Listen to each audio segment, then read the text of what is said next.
बच्चों नमस्कार, कैसे हैं आप सभी।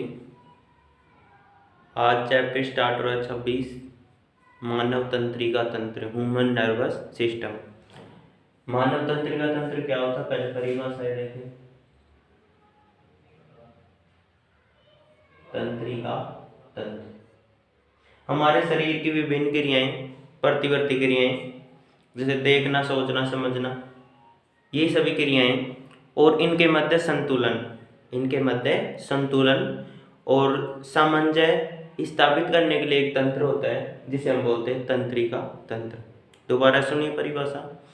हमारे शरीर की विभिन्न क्रियाएं और उनके मध्य सामंजस्य और संतुलन स्थापित करने के लिए एक तंत्र होता है जिसे बोलते हैं हम तंत्रिका तंत्र। तंत्रिका तंत्र की संरचनात्मक एवं क्रियात्मक इकाई होती है तंत्रिका कोशिका। तंत्रिका कोशिका, ठीक है। तंत्रिका कोशिका तंत्रिका तंत्र की संरचनात्मक क्रियात्मक इकाई होती है। क्यों ना हम पहले तंत्रिका तंत्र की संरचना देख लें। और यह है तंत्रिका कोशिका। एक तंत्रिका कोशिका की बात कर रहे हैं हम, इसका नामकरण करते हैं। इसमें डेंड्राइट्स लगे होते हैं।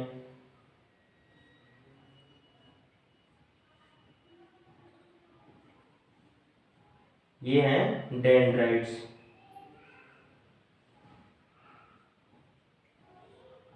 ये कोशिकाकार,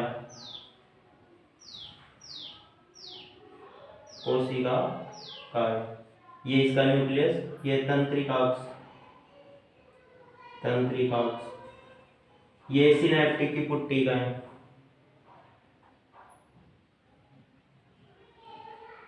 सिनेप्टिक की पुट्टिका है। तो मुख्यतः तीन ही अंग लेके चलते इसमें। डेंड्राइट्स, ये निकले हुए बाल समान संरचना, ये सूचनाओं को ग्रहण करते हैं। कोशिकाकार, कोशिकाकार के अंदर केंद्रक भी आ जाएगा, ये सूचनाओं को रिसीव करके भेजता है तंत्रिकाक्ष की ओर। तंत्रिकाक्ष एक बेलनाकार संरचना होती है जो सूचनाओं को अगले न्यूरॉन्स तक भेजती है। तो तंत्रिका कोशिका कितने भाग हुए? नंबर फर्स्ट आ जाएगा डेंड्राइट्स आ जाएगा, कोशिकाकार और तंत्रिकाक्ष, इन्हीं को लेके हम डिस्कस करते हैं, ठीक है। अब बात करते हैं ये किस तरह से होता है, ये पथ निर्धारित या किस तरह से कंट्रोल करता है। जैसे एक तंत्रिका कोशिका है, इसी के साथ दूसरी तंत्रिका कोशिका अटैच होगी। ये देखिए दूसरी तंत्रिका कोशिका, यहां पर होंगी सिनेप्टिक की पुट्टिकाएं, यहाँ इसके डेंड्राइट्स होंगे, बाल समान संरचनाएं, यहाँ से सूचनाएं ग्रहण करेंगे और नेक्स्ट वाले को भेज देंगे। ये इसका तंत्रिकाक्ष हो जाएगा, सिनेप्टिक की पुट्टिका है, कोशिका का ये डेंड्राइट। इस प्रकार एक सिनेप्स का पश्च सिरा और एक तंत्रिकाक्ष का अग्र सिरा, एक तंत्रिका कोशिका का पश्च सिरा, जहां पर ये मिलती है इस प्रकार की संरचना बनाती है, उसे बोलते हैं सिनेप्स। क्या बोलेंगे? सिनेप्स। ये सिनेप्स वो संरचना है जहां पर दो तंत्रिका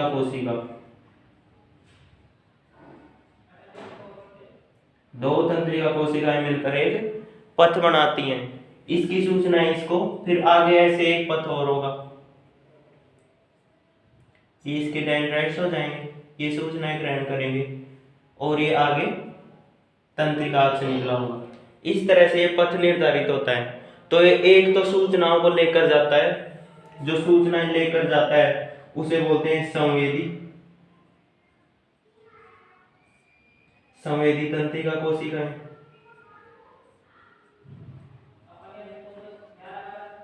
और एक सूचनाएं लेकर आता है उसे बोलते हैं प्रेरक तंत्रिका कोशिकाएं,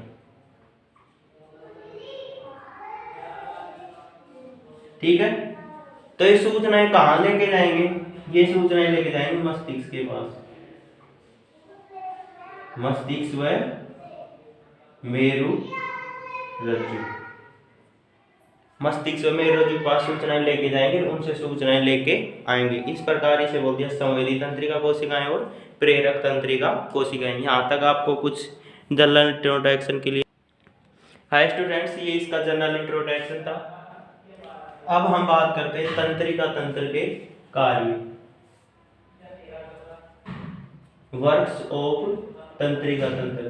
तंत्रिका तंत्र के कार्य, क्या क्या कार्य करता है हमारे शरीर में। पहला देखते हैं हम, ये विभिन्न क्रियाओं और उनके मध्य सामंजस्य स्थापित करता है। पहला कार्य क्या हो जाएगा, ये विभिन्न क्रियाओं एवं उनके मध्य सामंजस्य स्थापित करते हैं, यानी उन्हें संचरित करता है। पहला क्या आ जाएगा, विभिन्न क्रियाओं का संचरण।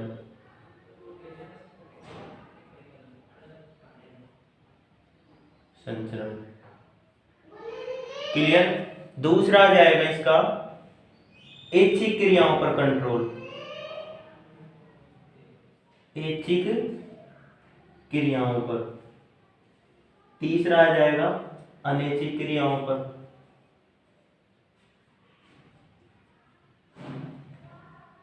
अनैच्छिक क्रियाओं पर।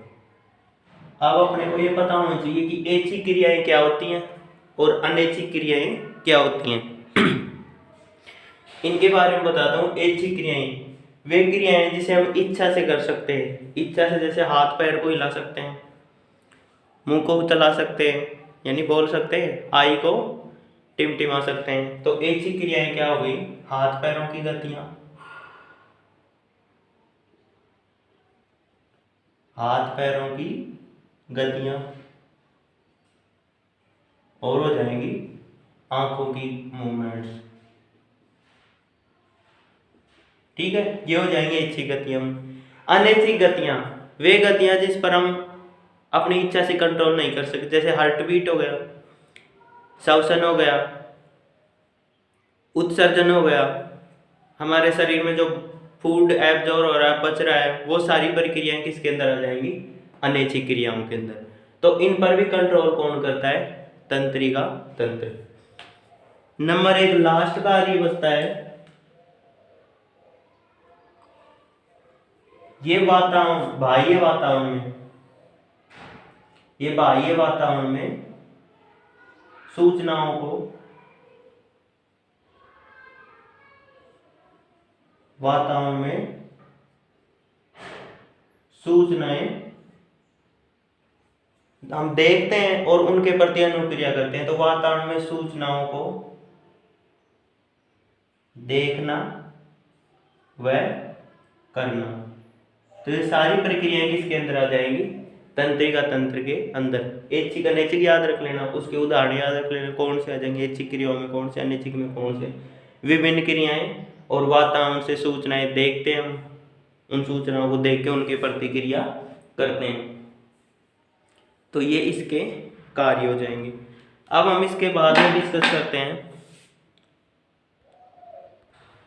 अब हम देख रहे हैं तंत्रिका तंत्र का वर्गीकरण। वर्गीकरण के अंदर वैसे कौन कौन से तंत्रिका तंत्र आ रहे हैं, केंद्रीय तंत्रिका तंत्र, परिधीय, स्वायत्त, तो इनके बारे में डिस्कस करते हैं। फर्स्ट में आता है केंद्रीय। केंद्र है तो उसको सेंटर में बिठाना अपने को, केंद्रीय तंत्रिका तंत्र। तो केंद्रीय तंत्रिका तंत्र में आ जाएंगे उदाहरण मस्तिष्क और मेरुरज्जु। मस्तिष्क और मेरुरज्जु आ जाएंगे केंद्रीय तंत्रिका तंत्र में। इसके बाद में आता है परिधीय तंत्रिका तंत्र। परिधीय तंत्रिका तंत्र। परिधीय तंत्रिका तंत्र में आ जाएंगी केंद्रीय तंत्रिका तंत्र से निकलने वाली तंत्रिकाएं। ये दो तंत्रिकाएं, संवेदी जो संवेदनाओं को लेकर जाती हैं केंद्रीय तंत्रिका तंत्र तक, और दूसरी हो जाएंगी प्रेरक जो केंद्रीय तंत्रिका तंत्र से सूचनाओं को लेकर आएंगी और उसके प्रति हम प्रक्रिया दर्शाएंगे। तो हो जाएगी संवेदी तंत्रिका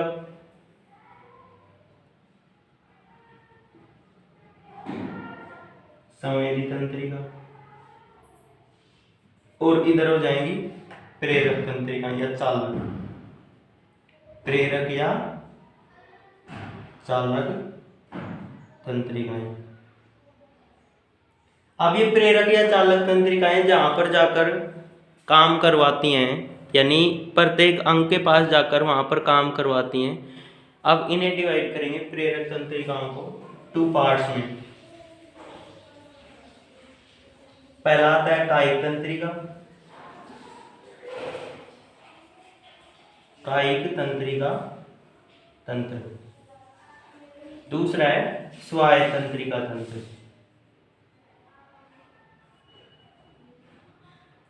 स्वायत्त तंत्रिका तंत्र। क्लियर यहां तक?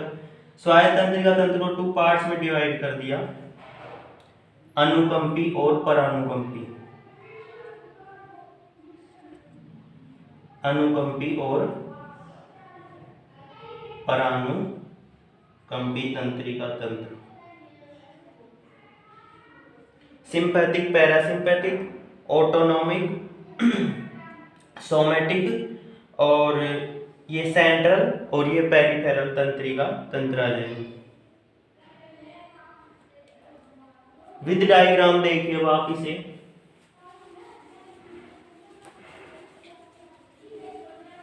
जैसे ये हमारा ब्रेन हो जाएगा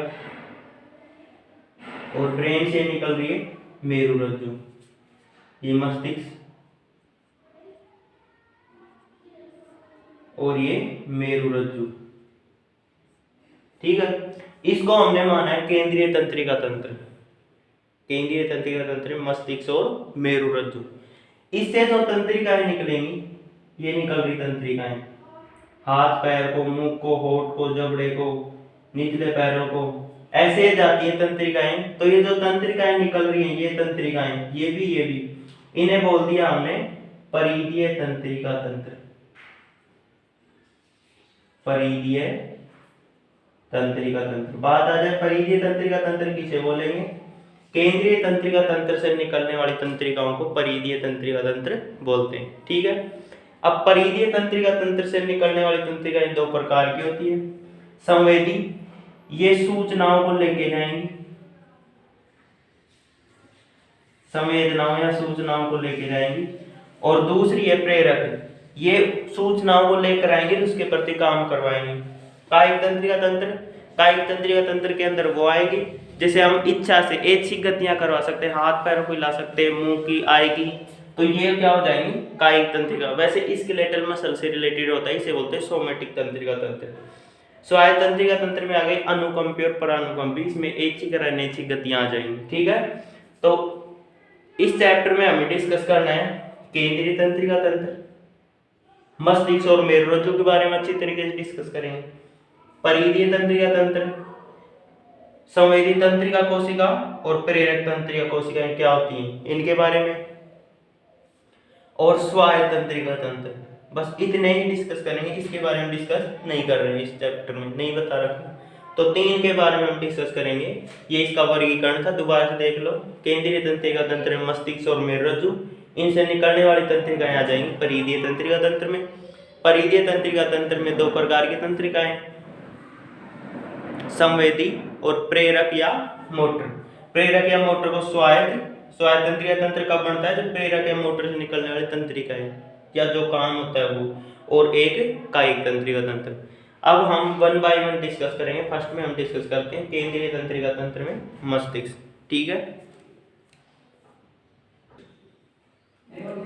अब हम डिस्कस करते हैं फर्स्ट नंबर पे केंद्रीय तंत्रिका तंत्र। केंद्रीय तंत्रिका तंत्र मस्तिष्क और मेरुरज्जु, ये 2 आते हैं केंद्रीय तंत्रिका तंत्र का उदाहरण। तो फर्स्ट में क्या लेके चलते हैं हम? मस्तिष्क।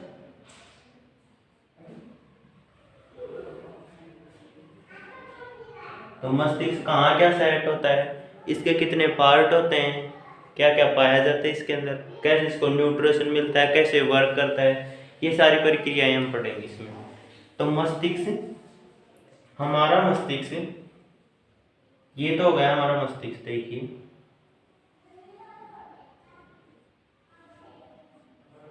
ये तो हो गया मस्तिष्क, ये नीचे मेरुरज्जु हो जाएगी। ठीक है। तो मस्तिष्क सेट होता है हमारी कपाल के अंदर। ये क्या हो गया? कपाल।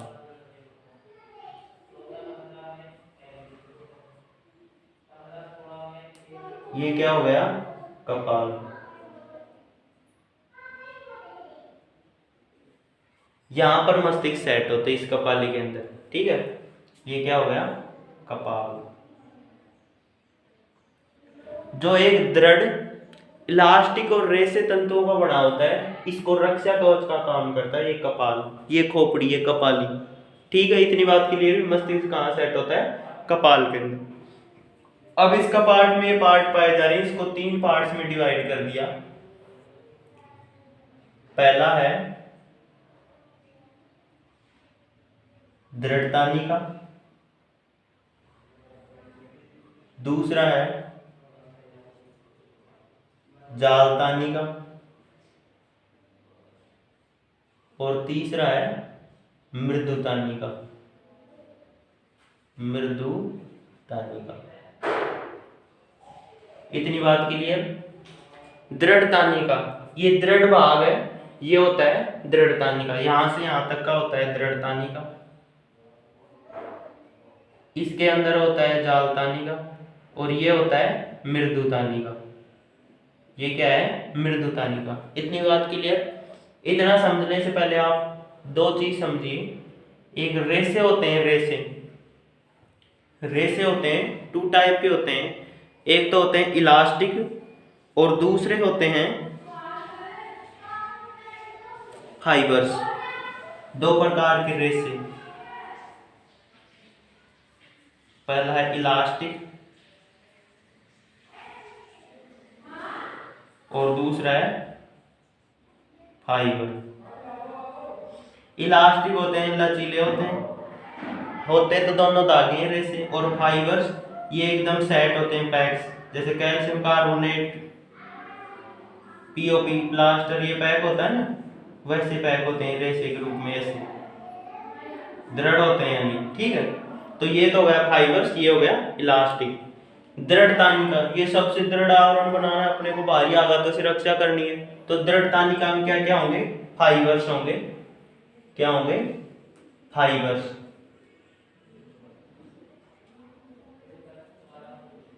अधिकांश फाइबर्स। भाई इंग्लिश में नाम ले तो चाहे हिंदी में बात हो होगी, फाइबर्स के बने होते हैं। इसमें इलास्टिक नहीं होते हैं, इलास्टिक नहीं होते हैं, ठीक है। इसके बाद में आती है जाल समान संरचनाएं। ये लचीले होते हैं, लचीले होंगे तो किसके बने होंगे? इलास्टिक के। किसके बने होंगे? इलास्टिक के। जालतानिका इलास्टिक के, दृढ़तानिका अधिकांशतः फाइबर्स का बना, ठीक है। मृदुतानिका, इसमें पाई जाती हैं ब्लड कैपिलरी, रक्त कोशिकाएं, और मस्तिष्क द्रव। और क्या पाया जाता है? मस्तिष्क द्रव, रक्त कोशिकाएं, कोशिकाएं नहीं सॉरी, केशिकाएं, रक्त केशिकाएं। केशिकाएं कब बढ़ती हैं? ब्लड सर्कुलेटरी सिस्टम मैंने आपको बताया। जैसे महाधमनी, ये महाधमनी आगे डिवाइड होगी धमनिकाओं में। धमनिकाएं आगे पर्टिकुलर उत्तक या धमनिकाएं हैं जो पर्टिकुलर उत्तक या सेल्स में जाके छोटी छोटी बाल समान संरचना में ऐसे डिवाइड हो जाएंगे, जिसे हम क्या बोल देंगे? केशिकाएं। ये आगे धमनिकाओं में और धमनिकाएं आगे मिलकर महाधमनी बनाती हैं, ठीक है। तो ये कोशिकाएं उत्तक में जाकर क्या बनाएंगी? क्या बनाएंगे भाई? रक्त केशिकाएं। तो जालतानिका, दृढ़तानिका, मृदुतानिका, इनके बारे में आप क्लियर हुए। अब जैसे मृदुतानिका है, इसमें द्रव पाया जाता है और रक्त केशिकाएं क्या करेंगे भाई? रक्त जा रहा है ब्रेन में तो न्यूट्रिशन करवाएगा, न्यूट्रिशन जैसे पोषण, गैस एक्सचेंज, कुछ हार्मोन्स लेके आएगा, और जैसे एंटीबॉडीज कुछ आती है ना तो वो बनाएगा। ये सारे वर्क से ब्लड के आप जानते हो, ब्लड वाला चैप्टर मैंने क्लियर करवा रखा है। तो ये सब काम हो जाएंगे मृदुतानिका में। इतनी बात आपको क्लियर हुई। इसके बाद में हम देखते हैं एक गुहा पाई जाती है। एक गुहा होती है, उसका नाम है सबड्यूरल गुहा। ये सबड्यूरल गुहा, ये गुहा है सबड्यूरल गुहा। ये किन किन के मध्य मिलकर बनती है? एक तो जालदानी का,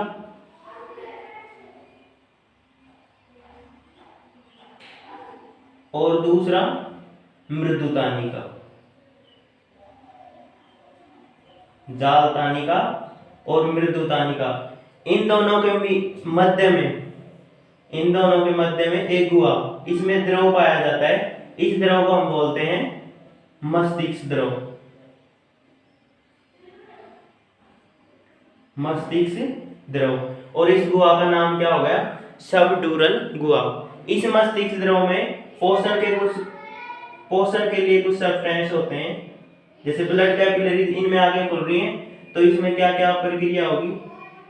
O2 and CO2 exchange, nutrition,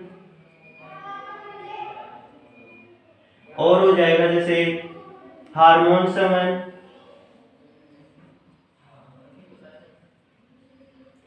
और हो जाएगा जैसे एंटीजन एंटीबॉडी वाली प्रक्रिया, तो डिफेंस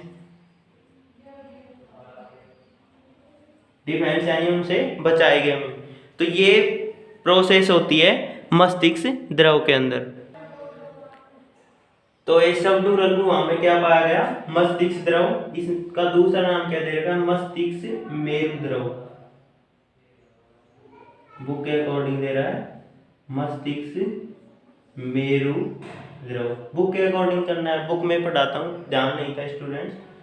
तो इसके बाद में ये क्या क्या काम करेगा? मस्तिष्क मेरु द्रव O2 एंड CO2 का एक्सचेंज करवाएगा, न्यूट्रिशन करवाएगा, हार्मोन्स का एक्सचेंज, डिफेंस। 1 से 3 काम तो ये हो गए इसके, ठीक है, 2-3 काम। जैसे फोर्थ काम देखे तो ये हो जाएगा इसका बाहरी आघातों से रक्षा।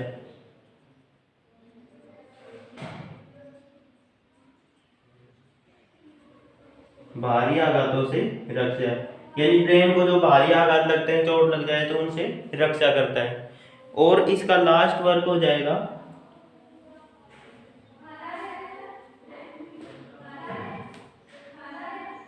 मस्तिष्क आवरण शोध रोगों से बचाता है, यानी रोगों से बचाता है। इसमें एंटीबॉडीज होंगी, जो एंटीजन आएंगे उनको नष्ट करके हमें रोगों से बचाता है। तो ये मस्तिष्क मेरु द्रव के कार्य हुए।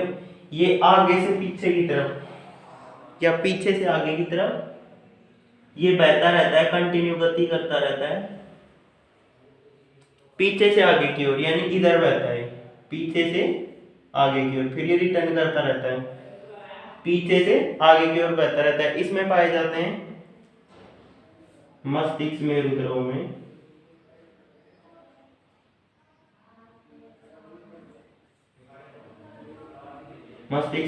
में जैसे पाए जा रहे हैं ग्लूकोज, एमिनोमल, विटामिन्स, हार्मोन्स, और पाए जाएंगे इसके अंदर आयंस, और पाए जाएंगे जैसे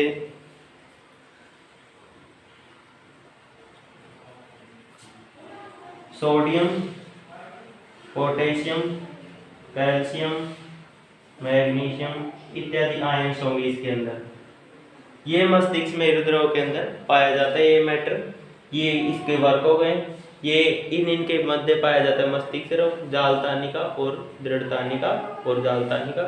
इस गुहा को बोल दिया सबड्यूरल गुहा। मस्तिष्क एक कपाल, इसको 3 पार्ट्स में डिवाइड कर दिया, जालतानी का, दृढ़तानी का और मृदुतानी का। इतनी बात आपको क्लियर हुई। इसके बाद में जो नेक्स्ट वीडियो आएगी उसमें हम डिस्कस करेंगे मस्तिष्क, उसके पार्ट, जैसे अग्र मस्तिष्क, मध्य मस्तिष्क, पश्चिम मस्तिष्क। स्टूडेंट्स, आप वीडियो को लाइक नहीं करते हैं, लाइक शेयर सब्सक्राइब कमेंट करें। कुछ आपको डाउट हो तो आप पूछ सकते हैं। ओके।